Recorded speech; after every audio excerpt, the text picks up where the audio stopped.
Believe it or not,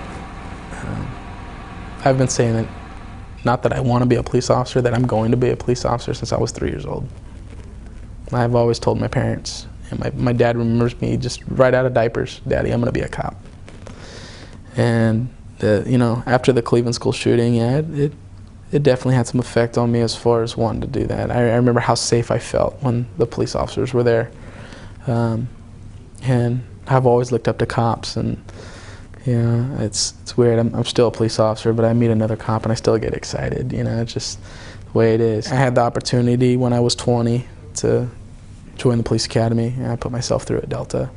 You know, I took the last test that they were having that year to get in, you know, the written exam, and I passed it. And a friend of mine that took it with me, he didn't.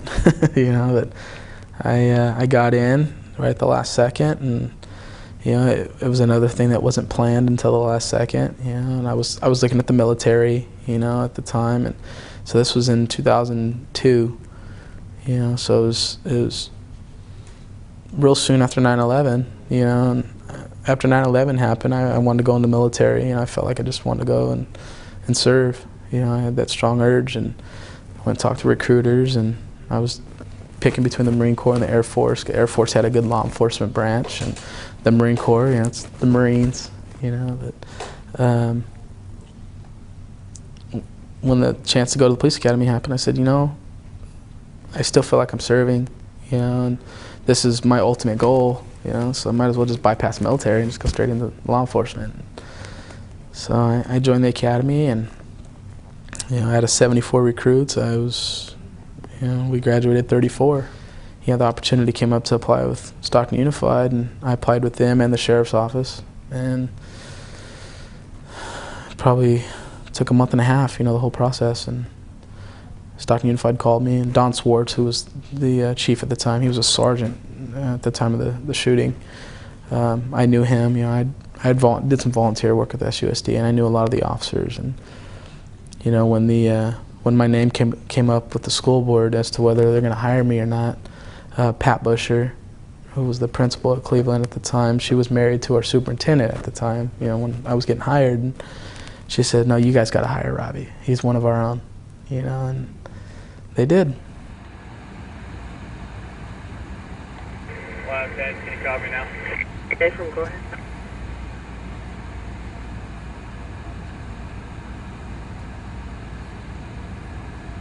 Plan of 10 from go ahead.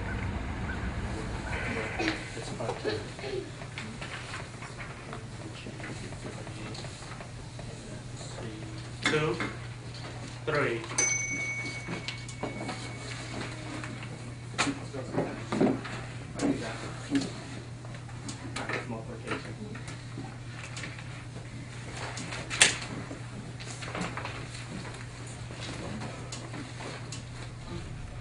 Scary. I don't remember having any sweats, but I feel that way. It's just that anxious feeling of, wow, I finally come back to my old school where I used to sit and learn with my third grade teacher here. It's just a moment to sort of reflect back all of a sudden, like, you know, me, a teacher now, instead of a student here at Cleveland School. That kind of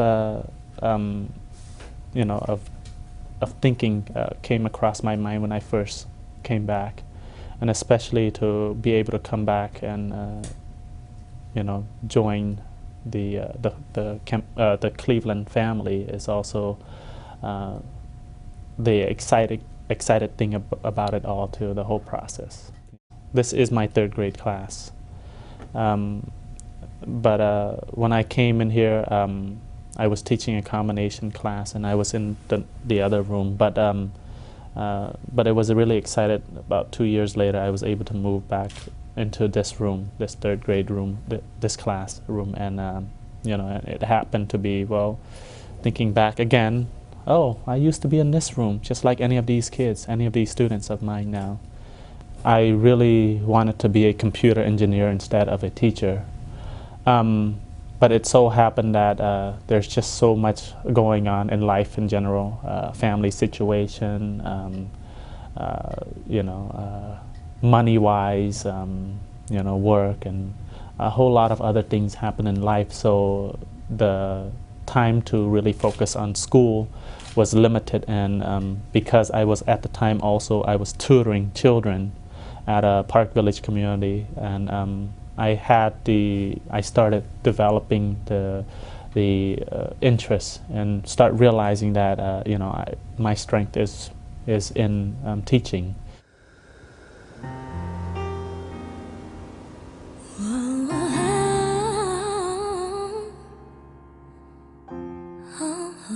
Just being able to express myself after not being able to, vent out, frustrations from maybe the shooting and everything else that occurred in my life, after that. I just feel like it's just a great way to express. It's burning hot like fire, my intrinsic desire, vaporizing every breath of me. It's crying to be heard, just like a little bird. It wants to fly relentlessly. So while you are gazing at moonbeams, realize someone else is living your dream. Take the time to dream. I just started mainly as a writer, writing poetry, writing songs, writing books, tiny novels here and there. Just writing. Writing was my way of expression. And then it turned into music, and turned to singing. Pain will make